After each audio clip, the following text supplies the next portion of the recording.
नमस्कार साथियों, आपका फिर से एक बार स्वागत है मेरे YouTube चैनल सनातन ग्रंथ में। तो आज हम एक बार फिर से चर्चा करेंगे रावण के विषय में।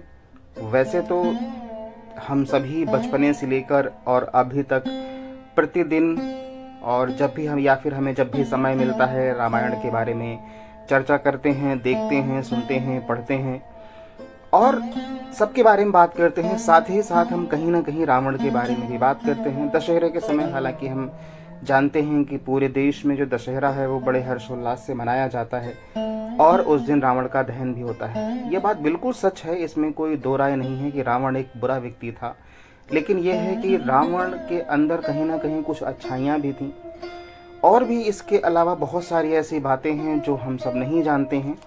तो मेरा एक प्रयास है कि आपको मैं कुछ ऐसी बातें रावण के बारे में बताऊं जो शायद ही आप लोगों ने पहले सुना हो, जाना हो।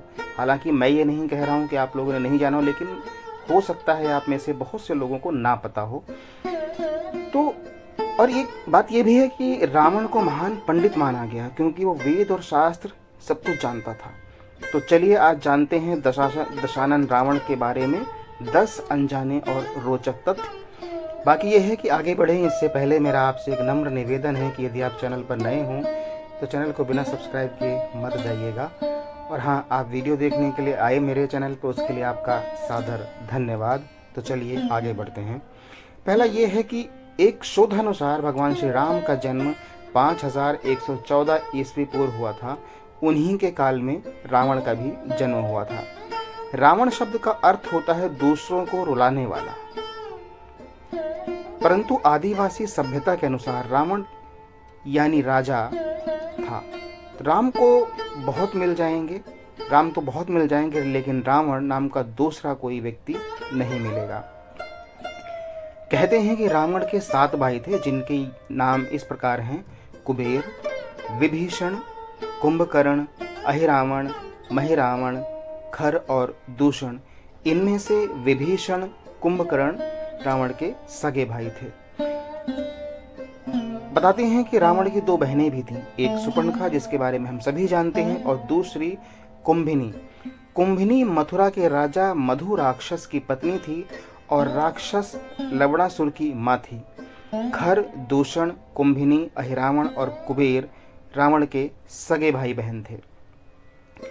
कुबेर को बेदखल कर रावण के लंका में जम जाने के बाद उसने अपनी बहन सुपर्णखा का विवाह कालका के पुत्र दानवराज विद्यु विवाह के साथ कर दिया था।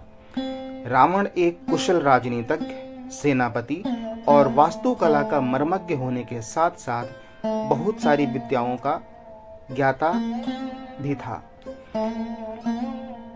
रावण को मायावी इसलिए कहा जाता था कि वो इंद्रजाल, तंत्र, सम्मोहन और तरह तरह के जादू इत्यादि भी जानता था। रावण के पास बहुत सारे विमान थे, जिसमें से एक मुख्यतः था पुष्पक विमान। जैन शास्त्रों में रावण को प्रतिनारायण माना गया है। जैन धर्म के 64 शलाका पुरुषों में रावण की गिनती की जाती है। रावण की 3 पत्नियां थीं। रावण की पहली पत्नी का नाम मंदोदरी था, जो कि राक्षस राज मयासुर की पुत्री थी। दूसरी का नाम धन्य मालिनी था और तीसरी का नाम अज्ञात है, अर्थात इस बारे में कोई जानकारी नहीं है।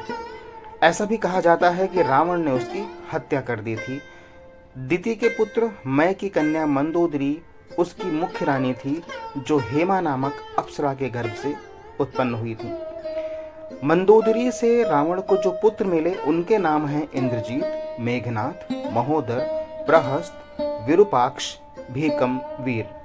कहते हैं कि धान्य मालिनी से अतिक्या, त्रिशिरा नामक 2 पुत्र जन्मे, जबकि तीसरी पत्नी के प्रहस्त, नारांतक और देवांतक नामक पुत्र थे। और इन सभी नामों को हमने रामायण के अंदर देखा भी है और सुना भी है। रावण ने अपनी पत्नी की बड़ी बहन माया पर भी वासना युक्त नजर रखी थी।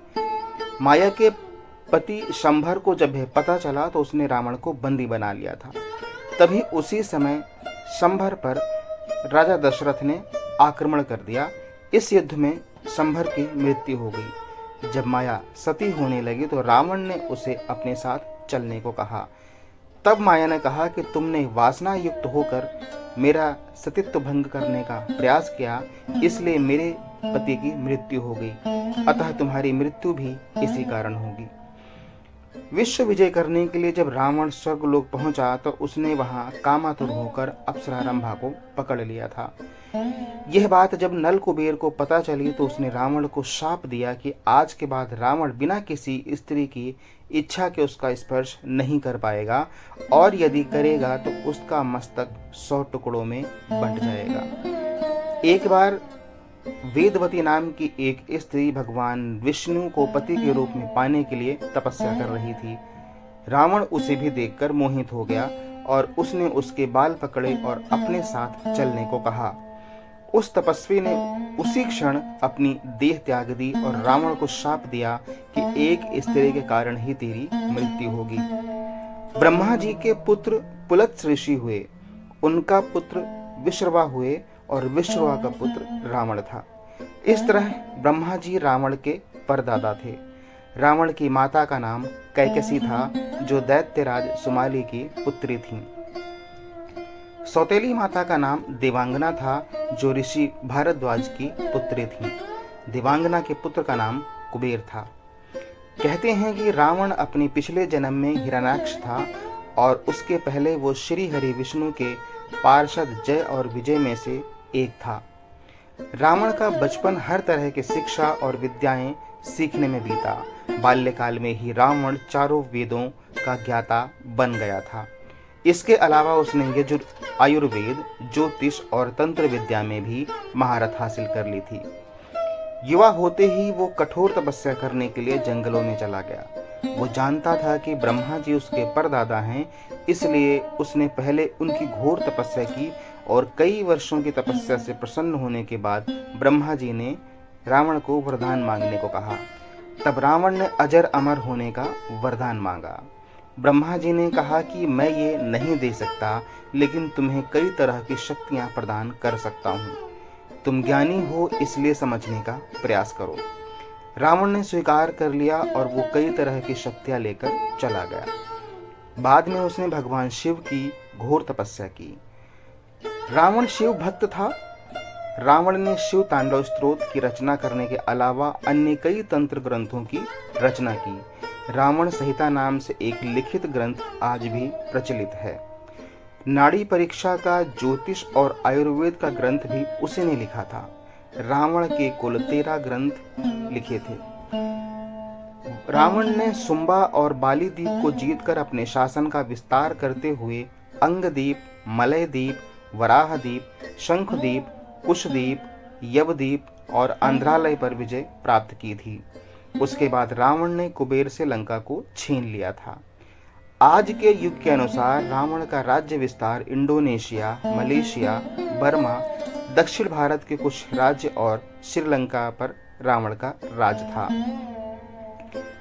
रावण के 10 सिर नहीं थे, किंतु वो 10 सिर होने का भ्रम पैदा करता था। इसी कारण लोग रावण को दशानन कहते हैं। जैन शास्त्रों में लिखा है कि रावण के गले में बड़ी बड़ी गोलाकार 9 मणियां हुआ करती थी। उन 9 मणियों में उसका सर दिखाई देता था, जिसके कारण उसके 10 सिर होने का भ्रम होता था। हालांकि रावण के बारे में एक अन्य प्रसंगानुसार जब रावण की घायल बहन शूर्पणखा रावण की राज्यसभा में जाती है तो वाल्मीकि लिखते हैं कि रावण मंत्रियों से घिरा बैठा था। उसकी 20 भुजाएं और 10 मस्तक थे। इसी तरह जब हनुमान को बंदी बनाकर रावण की मंत्री परिषद के सामने पेश किया जाता है, तब हनुमान जी देखते हैं कि रावण के 10 सिर हैं। किंतु यह बताना भी महत्वपूर्ण है कि इससे ठीक पहले रात को जब सीता जी की खोज करते हुए हनुमान जी रावण के अंतपुर में घुसते हैं और रावण को पहली बार देखते हैं, तो वहां स्पष्ट रूप में बिना किसी भ्रम के शयन कक्ष में सो रहा रावण का 1 सिर और 2 हाथ ही दिखते हैं। रावण के मंत्री कौन कौन थे? कुंभकर्ण भाई थे, विभीषण भाई थे, महापार्श भाई थे, महोदर भाई थे, इंद्रजीत बेटा था, अक्षय कुमार बेटा था, माल्यवान नाना के भाई थे, विरूपाक्ष माल्यवान का बेटा और रावण का सचिव था, और प्रहस्त मामा भी थे और प्रधानमंत्री भी थे। तो ये वो 9 रिश्तेदार थे जो रावण की राज्यसभा में, रावण की सभा में या फिर आप कह लें मंत्रिमंडल में मुख्यतः मंत्री थे। रावण 7 असंभव कार्य करना चाहता था। पहला, स्वर्ग तक सीढ़ियां बनाना। दूसरा, स्वर्ण को सुगंधित बनाना। तीसरा, मदिरा को गंधहीन बनाना। चौथा, हर व्यक्ति को गोरा करना। पांचवा, सभी मेरी पूजा पाठ करें, अर्थात रावण की पूजा पाठ करें। छठा, खून का रंग सफ़ेद होना। और 7वां, समुद्र के पानी को मीठा करना। वैसे तो और कुछ की लालसा नहीं है, लेकिन यदि ये रावण कर पाता कि समुद्र के पानी को मीठा कर देता तो ये बहुत अच्छा होता। हालांकि कोरी कल्पना के अलावा कुछ नहीं है। आगे बढ़ते हैं।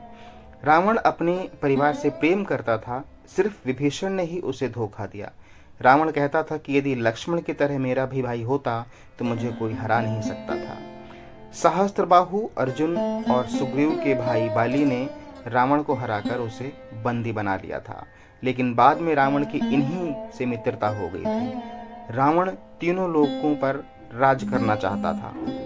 उसके पुत्र मेघनाद ने उसकी यह इच्छा पूर्ण कर दी थी।